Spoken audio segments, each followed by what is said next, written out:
30,000 టీఎంసీలు నీళ్ళు ఉన్నాయి దేశంలో ఉన్న పారవలసిన భూమి 40 కోట్ల ఎకరాలు మొత్తం వాడిన మొత్తం భూమికి నీళ్ళు ఇచ్చినా ఇంకా 30,000 టీఎంసీలు నీళ్లు ఉంటాయి. మీ దిక్కుమాలిన పాలసీలతోని దేశాన్ని కరువులో పెడతా ఉన్నారు. సగం దేశాన్ని చీకట్లో పెడతా ఉన్నారు. అంతర్జాతీయ ట్రక్కు 80 కిలోమీటర్ల వేగం పోతే మన ఇండియన్ ట్రక్కు 24 కిలోమీటర్ల వేగం పోతే నిజం కాదా? ఇది ఎవల తెలివి తక్కువ. దేశంలో కరెంట్ ఇన్ఫ్రాస్ట్రక్చర్ లేదు, రోడ్లు లేవు, రైల్వేలు లేవు.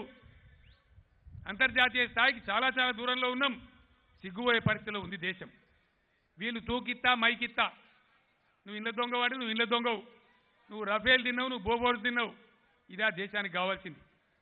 నల్లగొండ జిల్లా ప్రజానీకంతో దయచేసి నేను ఒకటే మనవి చేస్తా ఉన్నా. మీ అందరితోని చేతులెత్తి దండం పెట్టి ఈ చైతన్యవంతమైన గడ్డకు నా పిలుపు ఒకటే, ఈ దేశం మారాలి. ఖచ్చితంగా మీ బిడ్డగా 2000లో నేను బయలుదేరినాడు చాలామంది నన్ను నవ్విండ్రు, పరిహసించిండ్రు. తెలంగాణ ఎక్కడ చేస్తావు, నీతో ఏమైద్దన్నారు. నేను మీకు ప్రమాణం చేసి చెప్తా ఉన్నా, ఈ దేశంలో రాజకీయాల్లో గుణాత్మక మార్పు తేవడానికి భగవంతుడు నాకు ఇచ్చిన సర్వశక్తులు ఒడ్డుతా, దేశంలో గత్తర లేపుతా, అవసరమైతే జాతీయ పార్టీ కూడా స్థాపిస్తాను నేను మనవి చేస్తా ఉన్నా.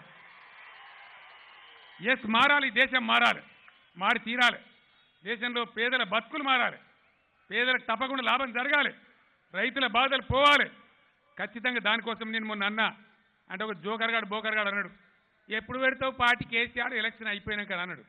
సన్నాసి, నీది ఎలక్షన్ టార్గెట్, నాది ఎలక్షన్ టార్గెట్ కాదు. నా టార్గెట్ దేశం బాగుపడేది. నా టార్గెట్ ఎలక్షన్ అయినాకనే పెడతా కావచ్చు, నీలాగా నాకు తొందరపాటు లేదు.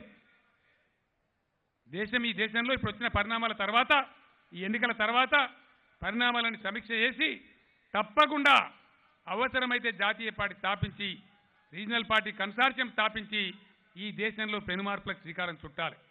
కాంగ్రెసేతర బీజేపీయేతర ప్రభుత్వం వస్తేనే, రాష్ట్రాలతో పరిపుష్టం చేసే ఫెడరల్ సమాఖ్య కూటమి ప్రభుత్వం వస్తేనే ఈ దేశానికి ఉన్న దరిద్రం పోతుంది.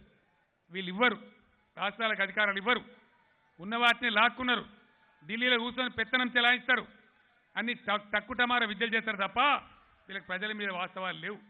కరెంటు వాడరు, నీళ్లు వాడరు. ఒక్కటే ఒక మాట దయచేసి ఆలోచన చేయాలి.